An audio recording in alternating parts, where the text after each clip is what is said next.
The great thing about these videos is that I come on camera and I really don't remember at all what is on which side of my head. So you know this is an honest review.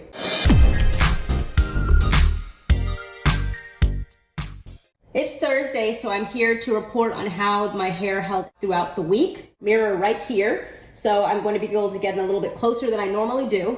And let's get started. Moisture. All right. Slight advantage to this side. So this is left. Definition. I feel like on Sunday, this side had a lot more definition than this. Gotta go. I don't mess with single strand now. It's not even a close race. This side has a lot more definition. One here, I can definitely find the same on the, it's real frizzy. On the others, no, can I? If you look on this side, we've got this one, we've got that one. It just looks like those are two that could be separated. That's not even frizz. Might be now. Yeah, right. So that's one for the right. Frizz. This side again had more frizz last week, but examining it now, I feel like I can confidently say, and let me know if you disagree, this side has more frizz, especially also if you look in the front.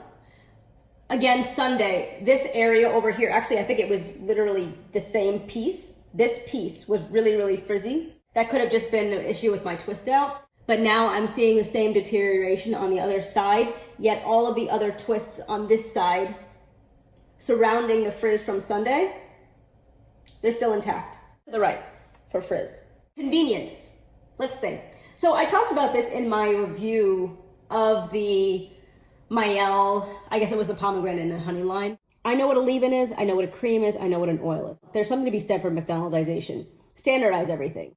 I don't know what a custard is, I don't know what a smoothie is, I don't know what a souffle is. Just call it what it is. Is it a cream? Is it a leave-in? Is it an oil?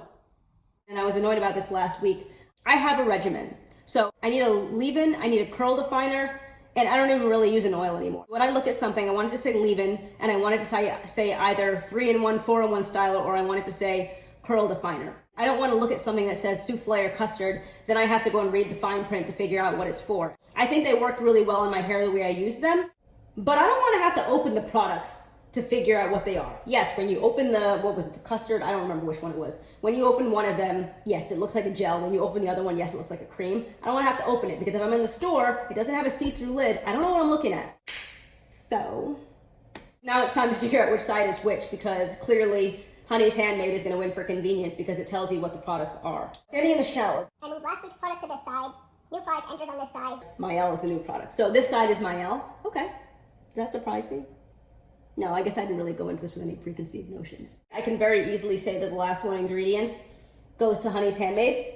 Mielle, I'm pretty sure that they use really great ingredients. I know they use a whole host of oils and butters and all of that, but I do prefer, if you're going to use something and you're using, castor oil because it's great for moisturization and for strengthening your hair and all of that, I don't want to see 5% castor oil and 5% of this oil. But I want to see like 30% castor oil and then something else that does something and then something else that does something. I'd rather use less ingredients, get more of those benefits versus having like 30 ingredients with great benefits, but you're only getting like 5% of that benefit.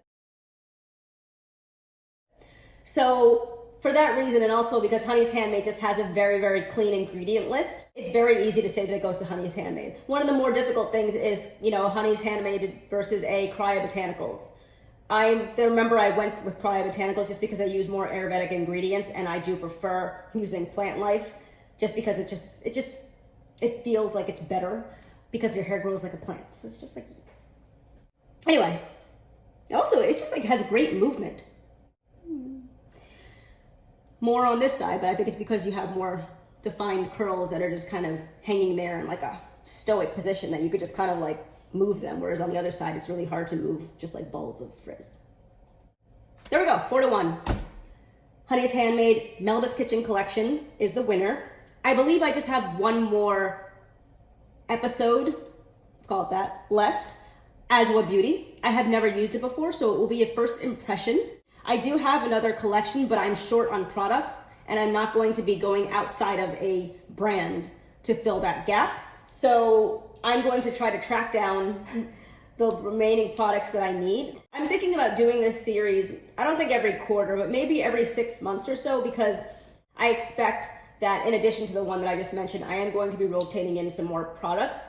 I can't continue to do this series. Like, I am expecting some products in the mail in a few days, but this series needs to end because there are other things that I need to do. My blow dry and trim is coming up in 2 weeks, so that's exciting for me at least. So anyway, I'm thinking about doing this semi-annually. That's 6 months, right?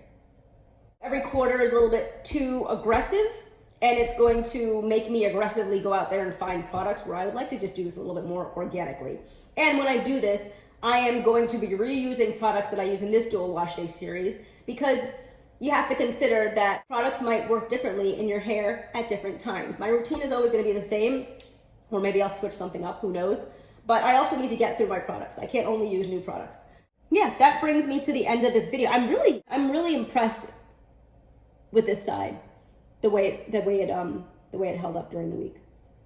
I feel like I would have said the same thing about this side maybe a day or two ago, but today, it's really frizzy. It could be from the working out. This side could handle more stress testing. And in a situation where I'm not in quarantine, it's like a stress test on a daily basis. It's humid and I go outside, you gotta know what's gonna happen. I'm not going to do this whole review again, and I won't see this until I edit the footage, but I am gonna turn around. I have not seen the back of my head.